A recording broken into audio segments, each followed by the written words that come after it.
Housefull cinema hall లాగా జగన్ దీక్ష కిటకిటలాడితే అట్టర్ ఫ్లాప్ షో అంటున్నాడు ఏపీ మినిస్టర్ దేవినేని.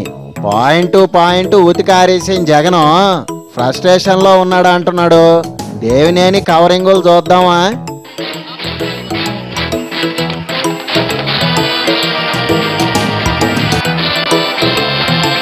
చూసావా, మీ ఊరికి వచ్చాడు, టెంట్ వేసి ఊపేశాడు.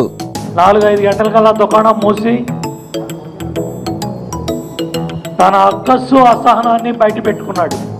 అర్ధరాత్రి దాకా తెరిచి ఉంచినా తిట్టడానికి ఉంది మీరు ఒక్కళ్లే. వైఎస్ జగన్మోహన్ రెడ్డి ఫ్రస్ట్రేషన్ లో ఉన్నాడు.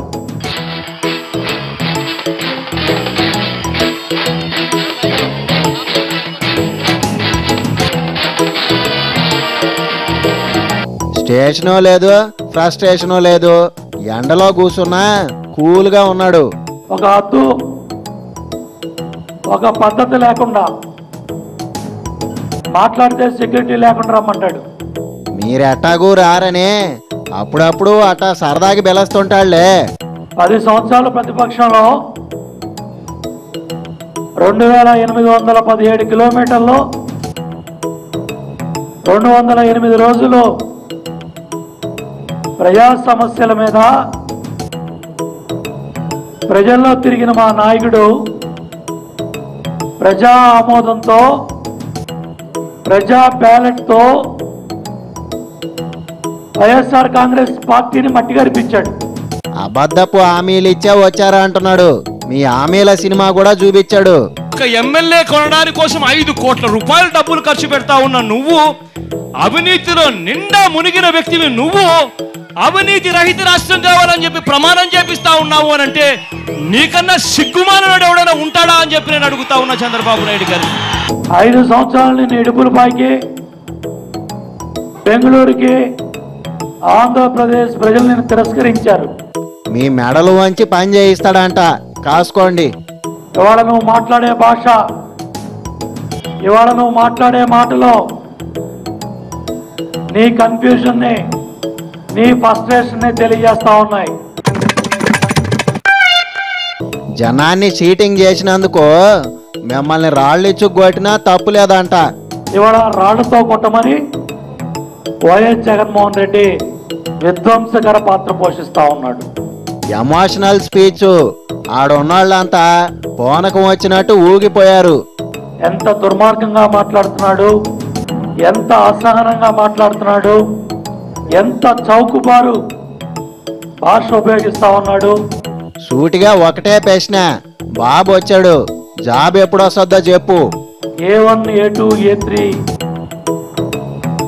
చీటింగ్ కేసుల్లో ముద్దాయిలు, 420 కేసుల్లో ముద్దాయిలు. నువ్వు ఫ్రస్ట్రేషన్లోకి వెళ్ళబాక, మన నలుపు ఎత్తి చూపించడానికి అవతల రేవంత్ కేసు ఉంది. మా దురదృష్టం, మా కర్మ. రాష్ట్రం ఇడిపోక ముందు ఇచ్చిన హామీలకి ఇలువ లేదంటే ఎవరు ఊరుకోరు. తప్పకుండా ఏదైతే ప్రజలకు హామీలు ఇచ్చామో, ఏదైతే ప్రజలకి ఎన్నికల్లో చెప్పామో వాటన్నిటికి కూడా తెలుగుదేశం ప్రభుత్వం కట్టుబడి ఉంది.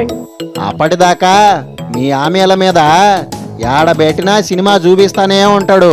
ఇప్పటికైనా విజ్ఞప్తితో మాట్లాడటం నేర్చుకోమని జగన్మోహన్ రెడ్డికి ఎంతో చెబుతున్నాను. మెత్తగా చెప్తే మీరు వినేటట్టు లేరని కాస్త గట్టిగానే చెప్తున్నాడు. అంటే అతను ఒక భ్రమంలో బతుకుతున్నాడు. సింగపూర్ సిటీ, చైనా టౌన్షిప్లో జగన్ భ్రమేనా అంటావా? ప్రధాన ప్రతిపక్ష నాయకుడిగా ఢిల్లీ వెళ్ళి స్పెషల్ స్టేటస్ గురించి మాట్లాడటం. వడ్డమ్మ బడవ, మీ డ్యూటీ జగన్ చేస్తే మీరు ఏకలు బెక్కుతారా? ఢిల్లీ వెళ్తేనేమో మోడీ గారి కాళ్ళ మీద పడతాడు, ఇక్కడికి వచ్చామో స్పెషల్ స్టేటస్ గురించి మాట్లాడతాడు. పెద్దోడని పడ్డాడే అనుకో, తప్పేందని. జైల్లోంచి బయటపడటానికి ఆ రోజు సోనియా గాంధీ కాళ్ళ మీద పడ్డాడు. ఇవాళ ఈడీ కేసులు తొనకొస్తా ఉంటే ఇవాళ ఢిల్లీ వెళ్ళి స్పెషల్ స్టేటస్ గురించి మాట్లాడకుండా ప్రధానమంత్రి మోడీ గారి కాళ్ళ మీద పడ్డాడు. చేతులు నులుముకుంటా కూర్చునే కంటే కాళ్ళ మీద పట్టడం తప్పేం కాదులే. ఏనాడైతే ప్రధాన ప్రతిపక్షంగా ఉండి నువ్వు అధికార పార్టీ కాళ్ళ మీద పడ్డావో ఆ రోజే ఆంధ్రప్రదేశ్ రాష్ట్రంలో ప్రధాన ప్రతిపక్షం చచ్చిపోయింది. బతికే ఉన్నామని చెప్పడానికి ఇట్లాంటి మీటింగులు నెలకోటి పెట్టమంటావా? Okay, thank you.